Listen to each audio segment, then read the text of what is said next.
Nu skal det handle om begreberne ontologi og epistemologi. Fordi, hvad betyder det egentlig? Vi bruger begreberne inden for videnskabsteorien, når vi for eksempel skal lave et projekt. Så vil vi ligesom gerne prøve at undersøge virkeligheden, som den er, kan man sige. Og ontologi, det er egentlig et begreb, som vi bruger. Det stammer fra græsk, og det betyder egentlig læren om det værende. Eller sagt på en anden måde, læren om det, som er, altså læren om virkeligheden. Hvordan er virkeligheden? Og derfor siger man også, at spørgsmålet, hvad er dette? Det er egentlig et ontologisk spørgsmål. Altså, når vi sætter spørgsmålstegn ved noget, som vi undersøger, og vi ligesom forsøger at afbillede virkeligheden. Noget man kan give som eksempel, det kan være for eksempel en sygeplejeforsker, som laver et projekt, det kan være et Ph.D.-projekt, og hun er ude i marken, kan vi sige. Hun er ude på en afdeling måske, og studerer en gruppe af patienters adfærd. Og de har selvfølgelig nogle karakteristika, de her patienter. Det kan være, at det er alle sammen hjertepatienter, eller det kan være, at det er KOL-patienter osv.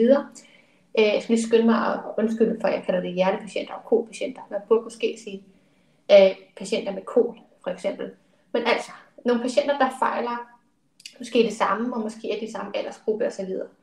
Sygeplejersken her vil så gerne studere deres adfærd, og det gør hun. Det kan være, at hun både interviewer, og det kan være, at hun observerer.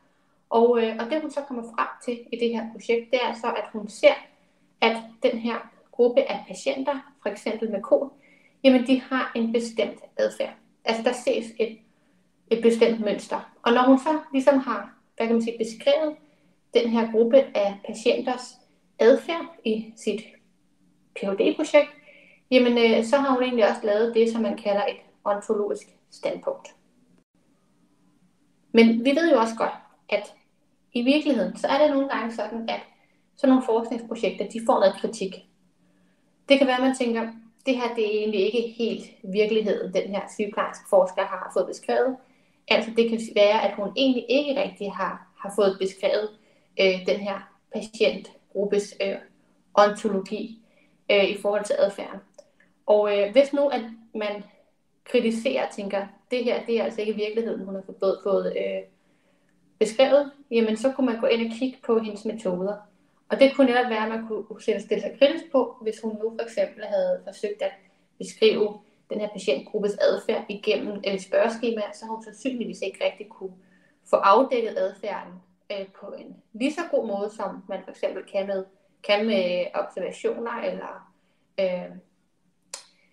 interviews, kunne det måske også være. Men i hvert fald, så kan man sætte spørgsmålstegn ved, hvad er det for nogle metoder, hun har brugt, og man kan også stille spørgsmålstegn ved, hvor god har hun egentlig været til at bruge metoderne.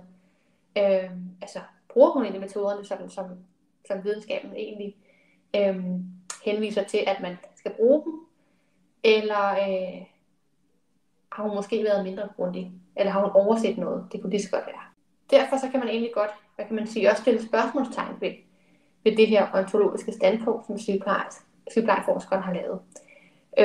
Og det er jo det her, som jeg lige har sagt, med at prøve at se på, jamen, hvad er det så for nogle svagheder, eller hvad er det for nogle potentielle svagheder, der kunne være med den metode, hun har brugt til at indfange ontologien af den her patientgruppes adfærd. Og det her, det leder os egentlig lidt hen i det næste begreb, som er epistemologi. Fordi epistemologi, det stammer egentlig fra græsk, og det betyder læren om erkendelse, eller læren om viden. Og det refererer egentlig til, altså hvordan vi mennesker vi egentlig ved noget, og hvordan kan vi egentlig vide noget.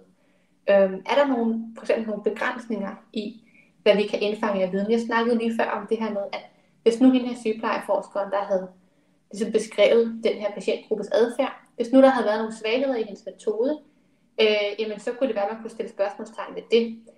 Igen i epistemologien, jamen der er det også det her med, jamen er der egentlig nogle begrænsninger? Det kan også være sådan rent fysisk, er der nogle begrænsninger i vores hjerner, som gør, at vi måske ikke rigtig er i stand til at indfange og få beskrevet virkeligheden på en så fuldstændig og korrekt måde, som den er. Så, og kan vi egentlig som mennesker, altså fuldstændig beskrive andre menneskers adfærd? Kan vi på skabe absolut sandhed eller absolut sand viden om den her patientgruppes adfærd. Det er nogle af de spørgsmål, som epistemologien egentlig stiller. Så det var egentlig meget, meget kort i forhold til, jamen, hvad er ontologi og hvad er epistemologi. Og det man kan sige, det er, at ontologien, jamen, det er jo egentlig virkeligheden. Får vi beskrevet virkeligheden hos en bestemt patientgruppe, eller det kunne også være plejepersonale, sygeplejersker osv., eller pårørende, får vi egentlig beskrevet virkeligheden, som den er i vores projekt. Vi kan stille spørgsmålstegn ved vores metoder.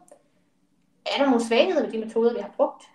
Men vi kan også stille spørgsmålstegn ved epistemologien, altså er der nogle begrænsninger i forhold til, hvad vi overhovedet som mennesker er i stand til at generere af viden. Kan vi skabe den her videnskabelige absolute sandhed? Kan vi egentlig få beskrevet den igennem et projekt? Så det var i hvert fald kort og godt om ontologi og epistemologi. Tak fordi du så den her video.